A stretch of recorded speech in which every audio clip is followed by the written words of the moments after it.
Hello students, welcome back to knowledge garden. હવે પરીક્ષા નજીક આવી રહી છે, બધાને ડર પણ લાગે છે. 16 તારીખે ગણિતનો પેપર છે અને ગણિત બધાને ભૂત બનીને બીવડાવી રહ્યો છે, પણ બીવાની જરૂર નથી. ડરના મના હૈ, ક્યોંકि ગબ્બર સિંહ કહે ગયા જો ડર ગયા સો મર ગયા. આ તો એક ગણિત છે, ગણિતથી કઈ બીવાની જરૂર ન હોય. એના નિયમો આવડી ગયા એટલે ગણિત આવડી ગયું. આજે આપણે પ્રકરણ 8, આ પ્રકરણ 8 છે. ઘણા બધા વિદ્યાર્થીઓ સ્કીપ મારવાનું પણ વિચારે છે, પણ પ્રકરણ 8 નો વિભાગ બી છે, બહુ જ સરળ છે અને તમને સારી રીતે આવડી પણ જાય એવો છે. તો આજે આપણે અસાઇનમેન્ટનો વિભાગ બી કરીએ, ગાલા અસાઇનમેન્ટનો પ્રકરણ 8.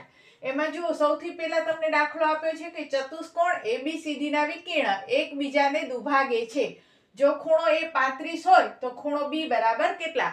હવે ચતુષ્કોણના બધા નિયમો આપણને આવડવા જોઈએ.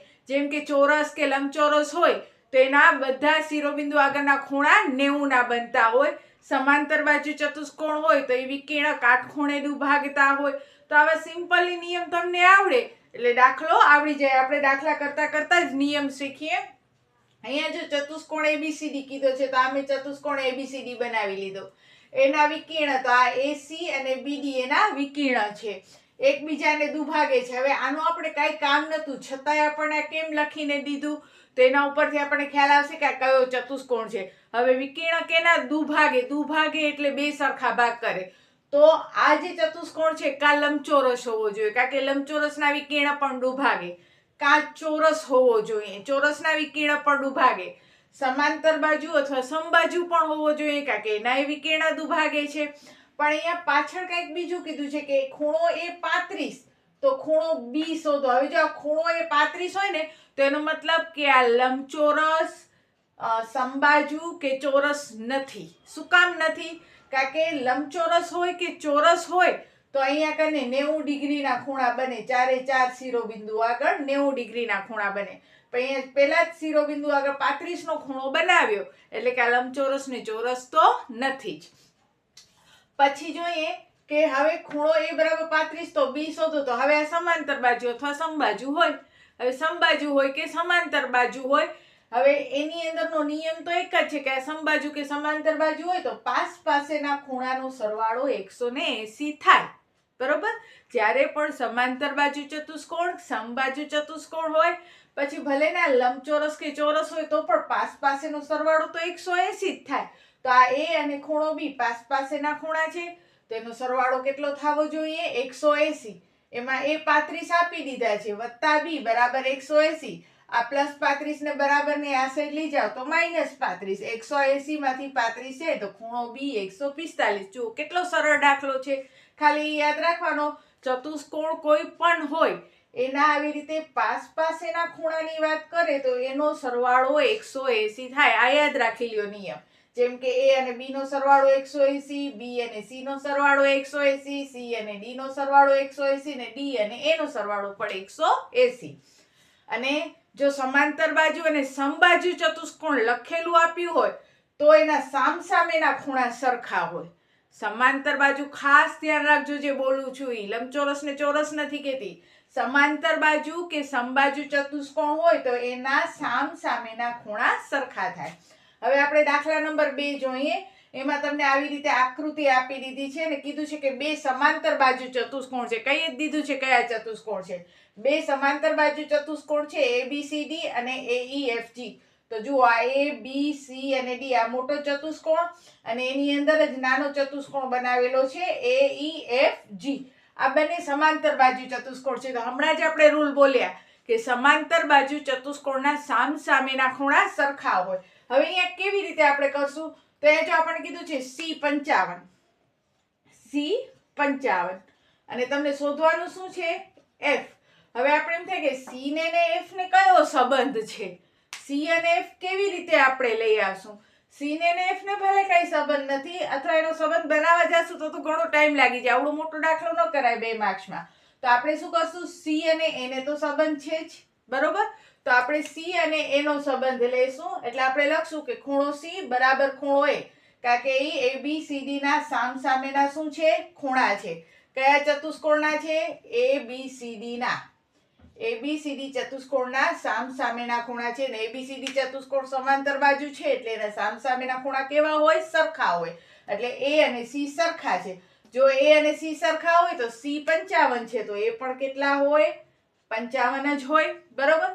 હવે આપણે આ નાના ચતુષ્કોણની વાત કરીએ AEFG માં, તો A અને F પણ સામસામેના ખૂણા છે કે નહીં? અને આપણે ખબર છે કે આ જે AEFG છે ચતુષ્કોણ, આ ચતુષ્કોણ પણ કેવો છે? સમાંતર બાજુ જ છે તો A અને F પણ કેવા હોય? સરખા. A 55 તો F પણ કેટલા હોય? 55 હોય. હવે એના પછી જોઈએ ત્રીજો દાખલો. સમાંતર બાજુ ચતુષ્કોણ PQRS માં ખૂણો P બરાબર Q વત્તા 20. આપણને આ ખૂણાની વાત કરી છે કે આનો માપ છે Q વત્તા 20 અને આપણે શોધવાનો છે R. નિયમ તો આપણે ખબર છે કે ભાઈ P અને R સરખા છે. P Q વત્તા 20 તો R પણ Q વત્તા 20. પણ આપણે Q વત્તા 20 વાળો માપ નથી જોતો, આપણને પ્રોપર આંકડો જોઈએ છે. તો આપણે શું કરશું કે આ P બરાબર Q વત્તા 20 એટલે P ને Q ને કંઈક એ લોકોએ કોમ્બો કરી દીધો છે. બરોબર. એટલે P અને Q વચ્ચે શું રિલેશન છે આપણે એ જોઈએ. તો P અને Q વચ્ચે શું રિલેશન છે? પાસ પાસેના ખૂણા. તો પાસ પાસેના ખૂણાનો સરવાળો કેટલો થાય? હમણાં કીધું એ પ્રમાણે જ પાસ પાસેના ખૂણા હોય તો સરવાળો 180 અને સામસામેના ખૂણા હોય તો સરખા. તો P વત્તા Q બરાબર 180. આ આપણો નિયમ છે. આ તમને રકમમાં આપી દીધો છે કે P બરાબર Q વત્તા 20. આપણે લખીએ છીએ કે ખૂણો P વત્તા ખૂણો Q પાસ પાસેના ખૂણા હોવાથી એનો સરવાળો 180 થાય. હવે આ P ની જગ્યાએ એનો આ માપ લખી નાખો. આ ખૂણો P, તો P ની જગ્યાએ મેં શું લખ્યો? ખૂણો Q વત્તા 20. આ P ની જગ્યાએ લખ્યો મેં Q વત્તા 20 કારણ કે ખૂણો P બરાબર Q વત્તા 20 છે. પછી આ વત્તા Q એમને બરાબર 180. હવે જુઓ, એક વખત Q, બીજી વખત Q એટલે કેટલા વખત Q થયા? 2 વખત Q થયા. અને 2 વખત Q. હવે પ્લસ 20 અહીંયા આવે તો શું થઈ જાય? માઇનસ 20 થઈ જાય. એક Q એટલે 2 ખૂણો Q વત્તા 20 બરાબરની ઓલી સાઈડ ગયા તો માઇનસ 20. 2 ખૂણો Q એમને રાખ્યો 120. આ 180 માંથી 20 બાદ કરો તો 160. 2 ગુણાકારમાં છે, અહીંયા આવે તો ભાગાકારમાં એટલે Q કેટલા મળ્યા આપણને? 80 મળ્યા. હવે અહીંયા ખૂણો P એટલે Q વત્તા 20 હતા તો Q ની જગ્યાએ 80 લખી નાખો તો 80 વત્તા 20 એટલે ખૂણો P કેટલાનો થયો? 100 નો. ખૂણો P 100 નો તો ખૂણો R પણ કેટલાનો થાય? 100 નો. કારણ કે P અને R સામસામેના ખૂણા છે, એ સરખા હોય. P 100 છે તો R પણ કેટલા થયા? 100 થયા. હવે જોઈએ આપણે ચોથો દાખલો એનો. પછી જોઈએ આપણે દાખલા નંબર 4. એની અંદર કહે છે કે ત્રિકોણ XYZ ની પરિમિતિ શોધો. હવે તમને રકમમાં આપ્યો છે કે ત્રિકોણ XYZ માં XY ઉપર L મધ્યબિંદુ છે, YZ નો મધ્યબિંદુ M છે અને XZ નો મધ્યબિંદુ N છે. આવું રકમમાં આપ્યું છે અને એના માપ પણ આપી દીધા છે કે LM નું માપ 4 છે, MN નું માપ 6.5 છે અને LN નું માપ 7 છે. હવે આપણે શોધવાની છે XYZ ની પરિમિતિ. તો મધ્યબિંદુથી બનતા જે ત્રિકોણ હોય એની પરિમિતિ મૂળ ત્રિકોણના પરિમિતિ કરતા અડધી હોય. આ નિયમ છે. એટલે કે ટૂંકમાં જે મધ્યબિંદુથી જે ત્રિકોણ બન્યો છે એની પરિમિતિ આપણો આ જે મૂળ ત્રિકોણ છે જેના મધ્યબિંદુથી બન્યો છે એના કરતા આની પરિમિતિ અડધી હોય. એટલે કે મૂળ ત્રિકોણની ડબલ હોય. તો આપણે પેલા LMN ની પરિમિતિ શોધશું. પરિમિતિ એટલે ત્રણેય બાજુનો સરવાળો. તો LM વત્તા MN વત્તા LN એટલે 4 વત્તા 6.5 વત્તા 7 એટલે 17.5. હવે XYZ ની પરિમિતિ એટલે 2 ગુણ્યા ત્રિકોણ LMN ની પરિમિતિ. કારણ કે આ કેવી હોય? ડબલ હોય. XYZ છે તો XYZ છે આપણા જે મધ્યબિંદુથી બનતો જે ત્રિકોણ છે એના કરતા XYZ ની પરિમિતિ ડબલ હોય. એટલે LMN ગુણ્યા 2 કરીએ તો 17.5 ગુણ્યા 2 એટલે 35 સેમી આવે. દાખલા નંબર 5 પણ એવું જ કંઈક છે.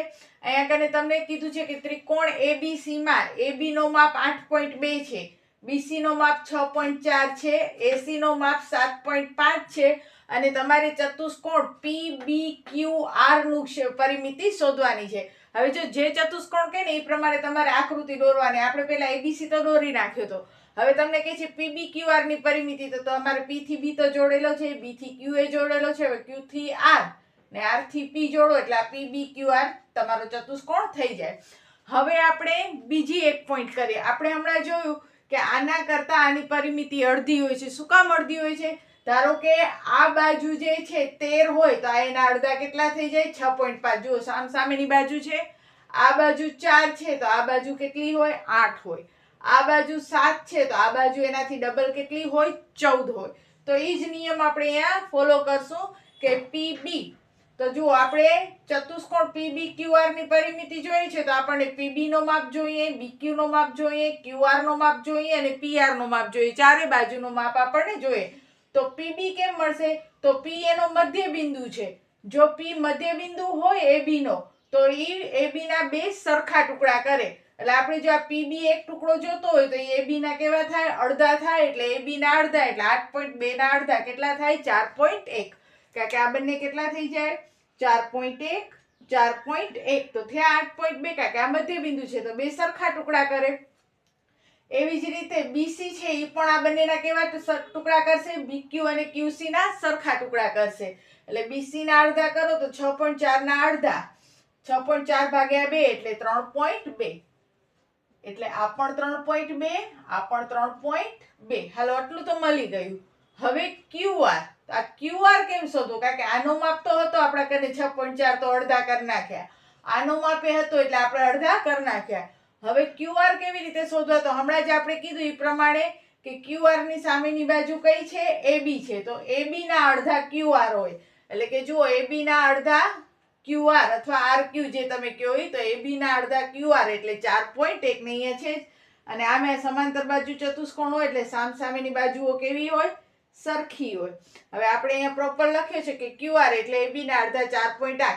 એવી જ રીતે PR. તો PR કેના અડધા થાય? BC ના. કારણ કે સામે થયા ને આવી રીતે મધ્ય બિંદુથી બનતો રેખાખંડ એની સામેની જે બાજુ હોય એના કરતા અડધો હોય એટલે 6.4 ના અડધા 3.2.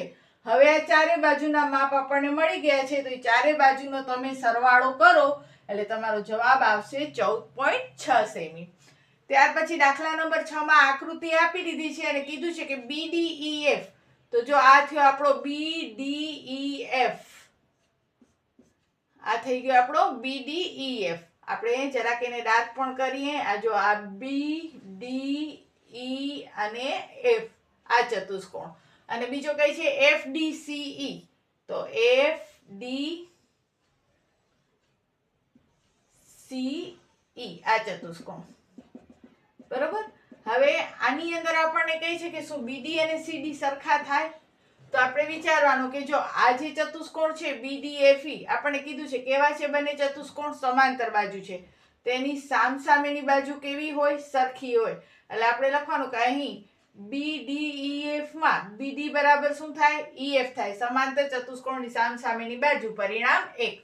પછી બીજો ત્રિકોણ લેશું આ ટપકા વાળો FDCE. આ FDCE માં આ બે શું થાય? સામસામેની બાજુ જ થઈ. કારણ કે જો આ ચતુષ્કોણ છે તો આ ચતુષ્કોણમાં આ બે પણ સામસામેની બાજુ થઈ. બરોબર. એને આપશું પરિણામ 2. હવે BD બરાબર EF અને EF બરાબર DC. તો BD બરાબર શું થઈ જાય? CD થઈ જાય. એટલે લખવાનું હા કે તે બે સરખા હોય. તો અહીંયા થયો આપણો પ્રકરણ 8 પૂરો. હવે જે આવશે વિડીયો એની અંદર સૌથી પહેલા બીજી પરીક્ષાની અંદર જેટલા પણ મોસ્ટ IMP દાખલાઓ છે તો એને આખું હું લિસ્ટ મોકલાવીશ. એ દાખલા જરૂરથી કરી લેજો કારણ કે એમાંથી દ્વિતીય પરીક્ષામાં તમને ઘણું બધું પૂછાશે. આ સિવાય તમારા કંઈ પણ ડાઉટ્સ હોય તો તમે મને કોમેન્ટ્સમાં જણાવી શકો છો. અન્ય કોઈ વસ્તુ હોય તમારા મનની અંદર કે જે તમારાથી સોલ્વ ન થતી હોય, કોઈ દાખલો હોય અથવા કોઈ પણ વસ્તુ હોય કે જે તમને ન સમજાતી હોય તો તમે મને કોમેન્ટ્સમાં જણાવજો. એટલે એને લગતો હું વિડીયો તમને બનાવી આપીશ. તમારા ઘણા બધા વિદ્યાર્થીઓ છે જે તમારી સાથે ભણી રહ્યા છે તો એને પણ આ વિડીયો શેર કરજો જેથી કરી અને ફ્રી શિક્ષણનો લાભ બધાને મળે. તો બસ આજના વિડીયોમાં આટલું જ. ત્યાં સુધી બધાને જય હિન્દ, જય ભારત. સૌ ભણે સૌ આગળ વધે. બાય.